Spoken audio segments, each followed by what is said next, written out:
എൻ്റെ പേര് ഡേവിഡ്. ഞാൻ തിരുവനന്തപുരം ജില്ലയിൽ നെയ്യാറ്റിൻകര ലത്തീൻ കത്തോലിക്ക രൂപതയിൽ വാഴവിള സെൻറ്റ് ജോസഫ് ചർച്ചിലെ ഇടവകാംഗമാണ്. ഞാൻ 31 വർഷക്കാലമായിട്ട് ആ ഇടവകയിൽ തന്നെ ഉപദേശിയായി സേവനം ചെയ്യുന്നു.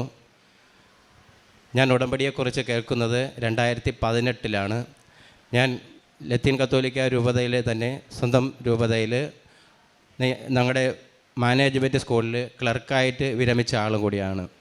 ഞാൻ ക്ലർക്കായിട്ട് പുതിയൊരു സ്കൂളിലേക്ക് സെൻറ്റ് മേരീസ് HSS കമുങ്കോടിലേക്ക് ട്രാൻസ്ഫറായി പോകുമ്പോഴാണ് 2018 അവിടെ വച്ചാണ് കൃപാസനത്തെക്കുറിച്ചും ഉടമ്പടിയെക്കുറിച്ചും അറിയുന്നത്. അവിടെ കൂടെ ജോലി ചെയ്തുകൊണ്ടിരുന്ന ഒരു ചേച്ചി ഉടമ്പടിയെക്കുറിച്ച് പറയുകയും അവരിവിടെ വരുന്ന കാര്യങ്ങളെക്കുറിച്ച് പറയുകയും ചെയ്തു. അപ്പോൾ ഞാനും മറ്റുള്ളവർ പറയുമ്പോൾ തന്നെ ആദ്യം പറഞ്ഞു, എൻ്റെ പള്ളിയിലും മാതാവുണ്ട്, എൻ്റെ കുരിശടിയിൽ വേളാങ്കണ്ണി മാതാവാണ്, അതിൻ്റെ രൂപമാണ്, അവിടെ പോയി പ്രാർത്ഥിക്കുകയും നിയോഗങ്ങൾ അർപ്പിക്കുകയും ചെയ്യാറുണ്ട് എന്ന് പറഞ്ഞ് കൂടുതലായിട്ട് ഇതിലേക്ക് പോയില്ല. തുടർന്ന് കുറച്ച് കാലങ്ങൾ കഴിഞ്ഞപ്പോൾ തന്നെ നമുക്കറിയാവുന്നതുപോലെ കോവിഡും അതിൻ്റേതായ ബുദ്ധിമുട്ടുകളൊക്കെ വന്നു. എൻ്റെ ജീവിതത്തിൽ ഓരോ ദിവസവും അപ്രതീക്ഷിതമായി ഓരോ ബുദ്ധിമുട്ടുകൾ വന്നുകൊണ്ടിരുന്നു. എനിക്ക് ജോലി ഉള്ളതോടൊപ്പം തന്നെ ഞാൻ രാവിലെ സമയങ്ങളിൽ അതിരാവിലെ തന്നെ എഴുന്നേറ്റ് കുറച്ച് റബ്ബർ ടാപ്പിംഗ് കൂടെ ചെയ്തിട്ടാണ് എൻ്റെ ജോലിയിലേക്ക് പോകുന്നത്. എന്തൊക്കെ ചെയ്തിട്ടും എനിക്ക് സാമ്പത്തികമായി വളരെയധികം തകർച്ചയും മറ്റ് ബുദ്ധിമുട്ടുകളെല്ലാം ഒന്നിന് പുറകെ മറ്റൊന്നായി വന്നുകൊണ്ടിരുന്നു.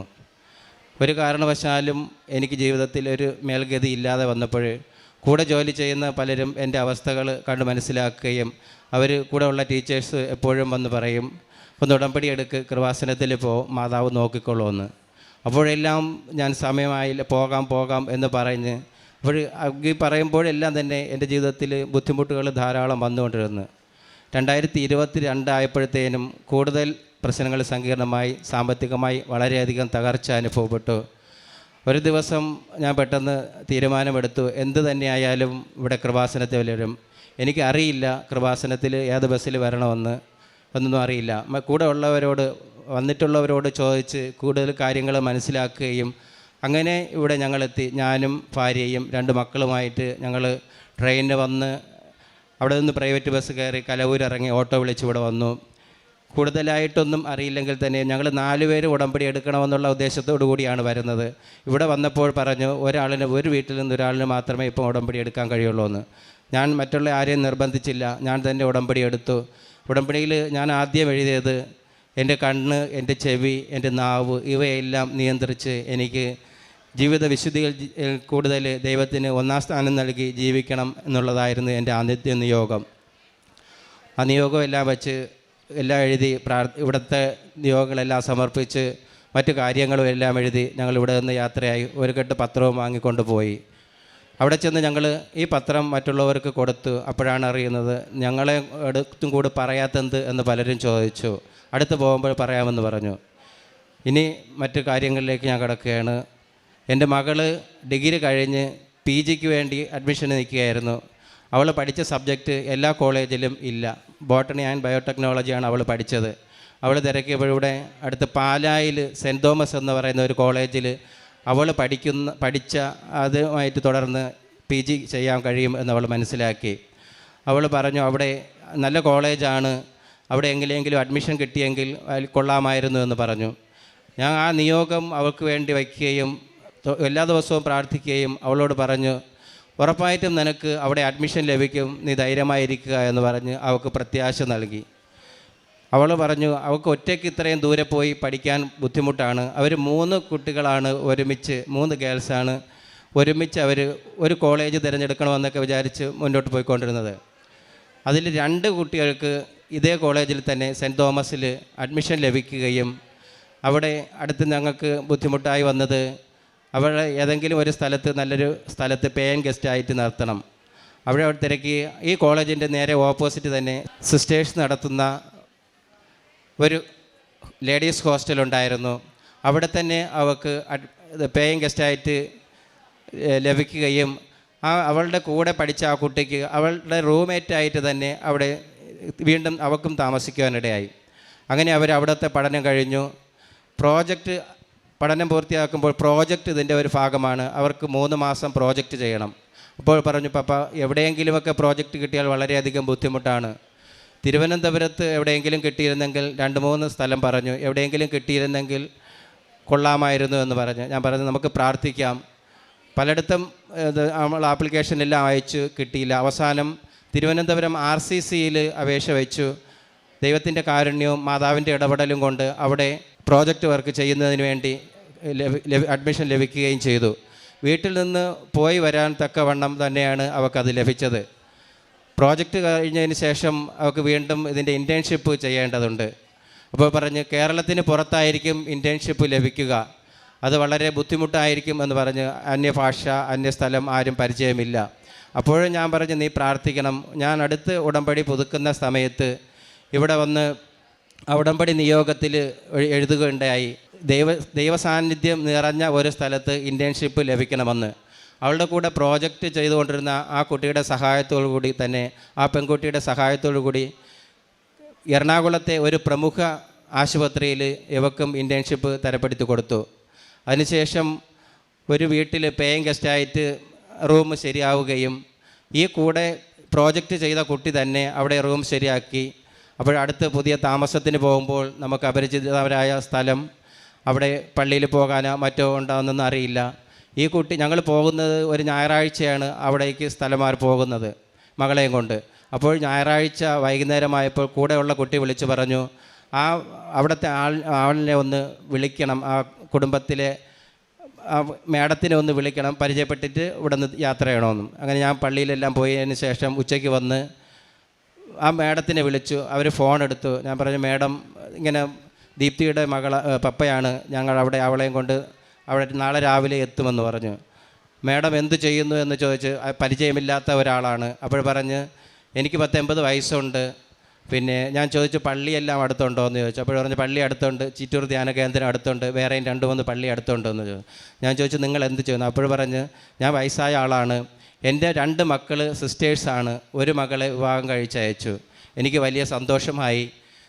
ഞാൻ പ്രാർത്ഥിച്ചതുപോലെ തന്നെ എനിക്ക് മകൾക്ക് അവിടെ അവർ ഇൻറ്റേൺഷിപ്പ് ചെയ്യുന്നതിനും അവർക്ക് താമസം എൻ്റെ വീട്ടിനേക്കാളും സുരക്ഷിതമായിട്ട് അവിടെ അമ്മച്ചി മാത്രമേ ഉള്ളൂ. അപ്സ്റ്റെയറിൽ കുറച്ച് കുട്ടികൾ ഇതുപോലെ ഇൻറ്റേൺഷിപ്പ് ചെയ്യുന്നതും എറണാകുളത്തൊക്കെ ജോലി ചെയ്യുന്നവരും പെൺകുട്ടികളുമാണുള്ളത്.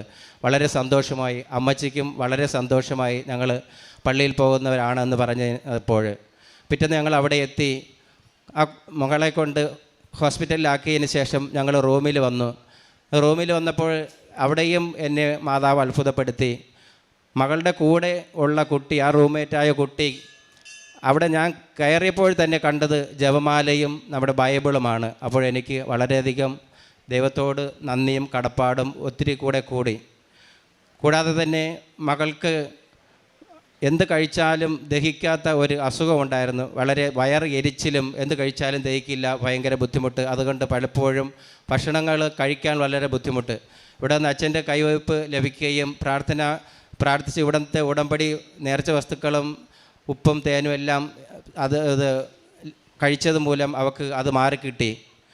എനിക്ക് 58 വർഷം, ഏകദേശം 45 വർഷക്കാലം നീണ്ടു നിന്നിരുന്ന മൈഗ്രെയിൻ എനിക്ക് മാറിക്കിട്ടി. എനിക്കാണെങ്കിൽ ഒരു നേരം പോലും, ഒരു അല്പസമയം പോലും ഭക്ഷണം കഴിക്കാതിരിക്കാൻ പറ്റില്ല. എങ്കിൽ പെട്ടെന്ന് തലവേദന, പിന്നെ ആകെ അസ്വസ്ഥത, ഭയങ്കര ബുദ്ധിമുട്ട്. ഞാൻ ഉടമ്പടിയിൽ വച്ച് പ്രാർത്ഥിച്ചതിൻ്റെ ഫലമായിട്ട് എനിക്ക് അതെല്ലാം മാറിക്കിട്ടി. കൂടാതെ സഹോദരിയുടെ മകന് ITI പരീക്ഷയ്ക്ക് വേണ്ടി അവന് പോകുമ്പോൾ വളരെയധികം പാടാണെന്ന് പറഞ്ഞു. അന്ന് കൂടുതലായിട്ട് എനിക്ക് ഉടമ്പടി കാശ് രൂപത്തിനെ കുറിച്ച് മറ്റുള്ളവർക്ക് കൈമാറ്റം ചെയ്യാൻ പാടില്ല എന്നത്ര എനിക്കറിയില്ലായിരുന്നു. ആദ്യത്തെ ഉടമ്പടിയുടെ സമയത്താണ്. അപ്പോൾ ആ മകൻ്റെ കയ്യിൽ ഞാൻ ഉടമ്പടി കാശ് രൂപം പ്രാർത്ഥിച്ചു കൊടുത്തു. അവൻ അത് കൊണ്ടുപോയി പരീക്ഷ എഴുതി. അവന് നല്ല മാർക്കോടുകൂടി അവൻ വിജയിക്കാൻ കഴിഞ്ഞു. 2024 മെയ് 21 എൻ്റെ ഭാര്യ ഒരു പ്രൈവറ്റ് ഹോസ്പിറ്റലിൽ ക്ലീനിങ് സ്റ്റാഫായിട്ട് ജോലി ചെയ്യുകയാണ്. അവിടെ പോയി അവൾ പുറത്തുകൂടെ ജോലി ചെയ്തുകൊണ്ടിരുന്നപ്പോൾ ചെറിയ മഴയുള്ള സമയമായിരുന്നു. അവിടെ ഡ്രെയിനേജിൻ്റെ സ്ലാബ് ഇളകി കിടക്കുകയായിരുന്നു, അറിഞ്ഞില്ല. ഇതിനകത്തേക്ക് അവൾ പോയി. വേറെ ആരും ആ പരിസരത്തൊന്നുമില്ല. അതുവഴി ആരും ആ സമയത്ത് വരേണ്ട യാതൊരു സാഹചര്യവും ഇല്ല. ഇവൾ മരിക്കുമെന്ന് തന്നെ ഉറപ്പായി. അത്രയും താഴ്ചയുള്ള ഡ്രെയിനേജ് കുഴിയാണ്.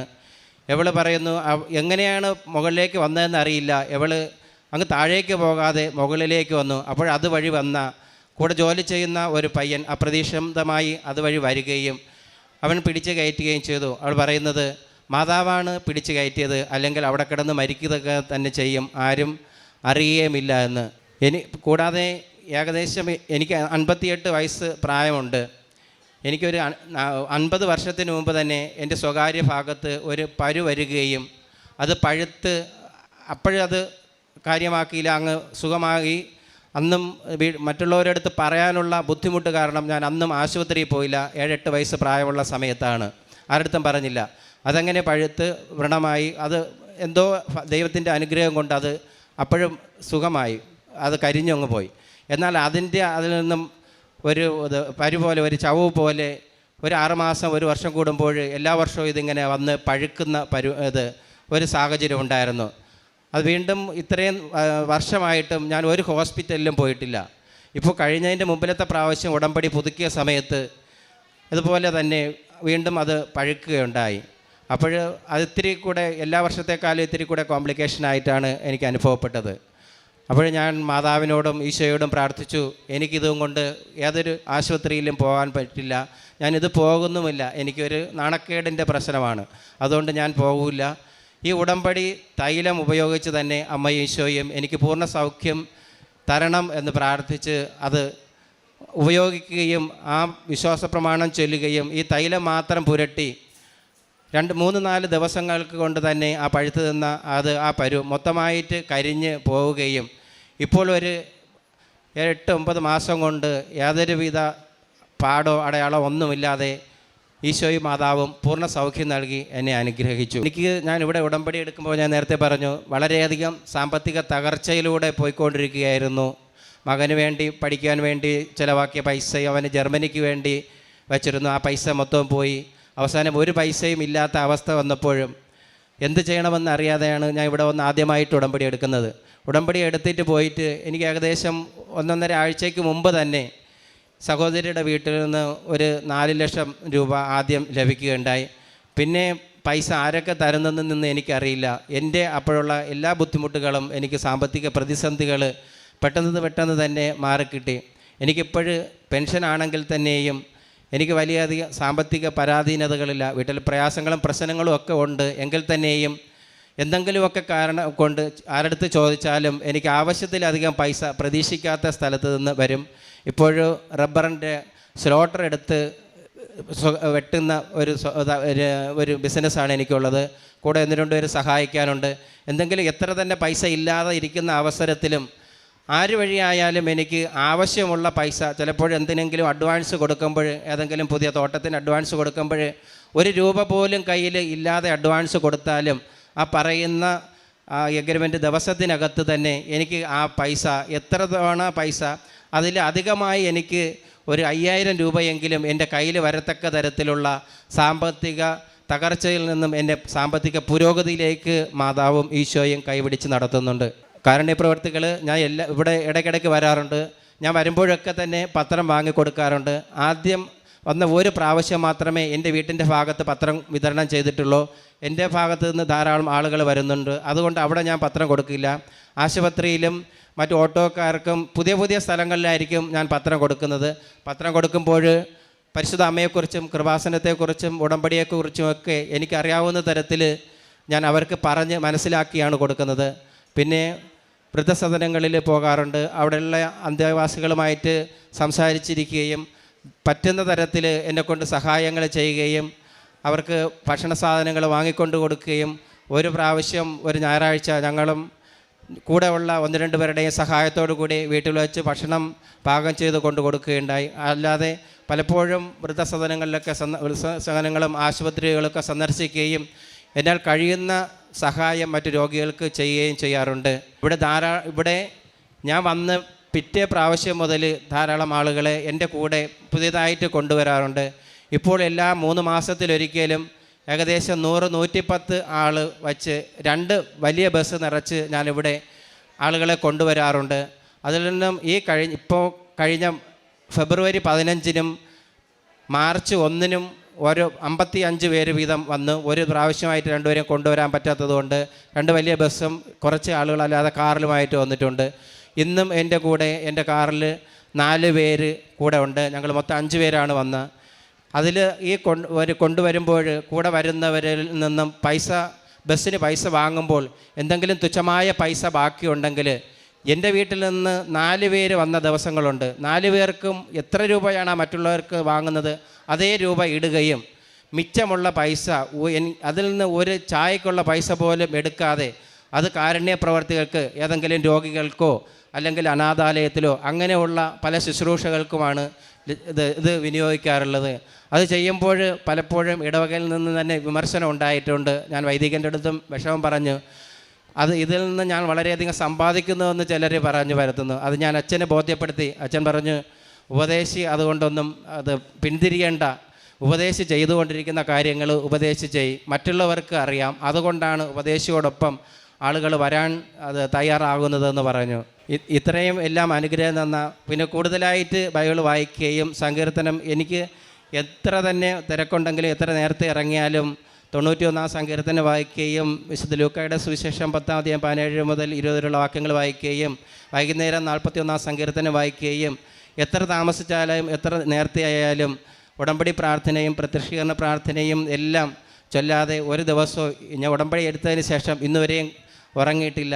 ഇത്രയും എല്ലാം എൻ്റെ കുടുംബത്തെയും എന്നെയും മാതാവും ഈശോയും അനുഗ്രഹിച്ചതിന് 1000 നന്ദി പറഞ്ഞുകൊണ്ട് നിർത്തുന്നു. ഇനി ഈ മാസം അവസാനിക്കുന്നതിന് മുമ്പേ കുടുംബസമേതം വന്ന് ഒരു വലിയൊരു സാക്ഷ്യം പറയാനുണ്ട്.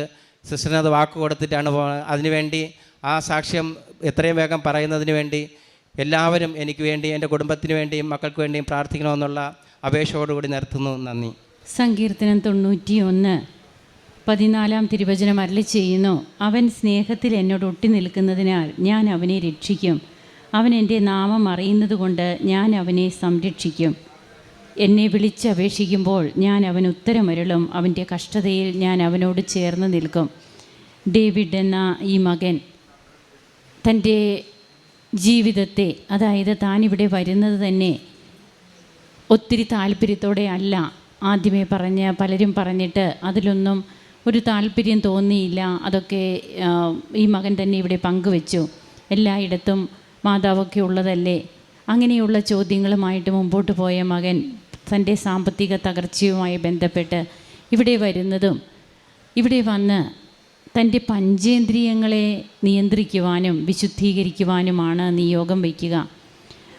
അങ്ങനെ ആ നിയോഗത്തോടെ ഈ മകൻ തൻ്റെ ഉടമ്പടി ജീവിതം ആരംഭിച്ച് ഇന്ന് എത്രമാത്രം തൻ്റെ ശുശ്രൂഷകൾ, പ്രേക്ഷിത പ്രവർത്തനവും കാരുണ്യ പ്രവർത്തനവുമൊക്കെ ചെയ്ത് ദൈവസ്നേഹത്തിൽ വളരുകയും മറ്റുള്ളവരെ കൂടി താൻ അറിഞ്ഞ ദൈവസ്നേഹം മറ്റുള്ളവരോടും കൂടി അറിയണം, ആ ഒരു നിശ്ചയദാർഢ്യത്തോടെ തൻ്റെ പ്രേക്ഷിത പ്രവർത്തനത്തിൻ്റെ ഭാഗമായിട്ട് ഒത്തിരിയേറെ ആളുകളെ ഇവിടെ കൊണ്ടുവരുന്നതിനൊക്കെ ഉള്ള ആ ഒരു എക്സ്ട്രാ എഫേർട്ട് എടുക്കുകയാണ്. അങ്ങനെ തനിക്കും തൻ്റെ കുടുംബത്തിനും വർഷങ്ങളായിട്ടൊക്കെ കിട്ടാതിരുന്ന പല രോഗസൗഖ്യങ്ങൾ, അതുപോലെ തൻ്റെ മകളുടെ വിദ്യാഭ്യാസ മേഖലയിൽ ആ മകളോടൊപ്പം ദൈവം സഞ്ചരിക്കണമെന്നുള്ള ആ ഒരേ ഒരു ആഗ്രഹം, അതിന് സാഹചര്യങ്ങളൊക്കെ മകൾക്ക് ഒരുക്കി കിട്ടുന്നത് അതുപോലെ വൈഫ് പെട്ടെന്നുള്ള ഒരു അപകടത്തിൽ നിന്ന് വൈഫിന് കിട്ടുന്ന സംരക്ഷണം, എല്ലാറ്റിനും നന്ദി പറയുന്ന ഈ മകനോടും കുടുംബത്തോടുമൊപ്പം നാം കേട്ട സങ്കീർത്തനത്തിൽ കേട്ടതുപോലെ അവൻ എന്നോട് ഒട്ടി നിൽക്കുന്നതിനാൽ ഞാൻ അവനെ രക്ഷിക്കും, സഹായിക്കും. 91 സങ്കീർത്തനത്തിൽ സങ്കീർത്തകൻ്റെ ഈ മനോഭാവമാണ് ഉടമ്പടി ജീവിതത്തിൽ, ഉടമ്പടി എടുത്തു കഴിഞ്ഞ് നാം ഈശോയോട് ചേർന്ന് ദൈവസ്നേഹത്തിൻ്റെ ഒരു ജീവിതം നയിക്കുമ്പോൾ ദൈവം നമ്മോട് ചേർന്ന് നിൽക്കുകയാണ്. അങ്ങനെ ഒട്ടിച്ചേർന്നുള്ള ഒരു ജീവിതവുമായിട്ട് മുമ്പോട്ട് പോയിട്ട് നമുക്ക് സ്വർഗത്തിലെത്തുവാനായിട്ട് നമ്മെ പ്രാപ്തരാക്കുന്ന നിത്യത തേടിയുള്ള ഒരു ജീവിതമായിട്ട് പിന്നീട് ഉടമ്പടി ജീവിതം പരിണമിക്കുകയാണ്. നമുക്ക് കരങ്ങളടിച്ച് ദൈവത്തെ മഹത്വപ്പെടുത്താം. ഈശോയ്ക്കും അമ്മയ്ക്കും നന്ദി പറയാം. അത്യപൂർവ ദൈവാനുഭവങ്ങൾ ഇനി നിങ്ങൾക്കും സ്വന്തം. ഈ യൂട്യൂബ് ചാനൽ ഇതുവരെ സബ്സ്ക്രൈബ് ചെയ്തിട്ടില്ലെങ്കിൽ ഇപ്പോൾ തന്നെ സബ്സ്ക്രൈബ് ചെയ്യുക. ഈ വീഡിയോ ഇപ്പോൾ തന്നെ നിങ്ങളുടെ സുഹൃത്തുക്കൾക്ക് ഷെയർ ചെയ്തുകൊണ്ട് കർത്താവിൻ്റെ പ്രേക്ഷിതരാകുക.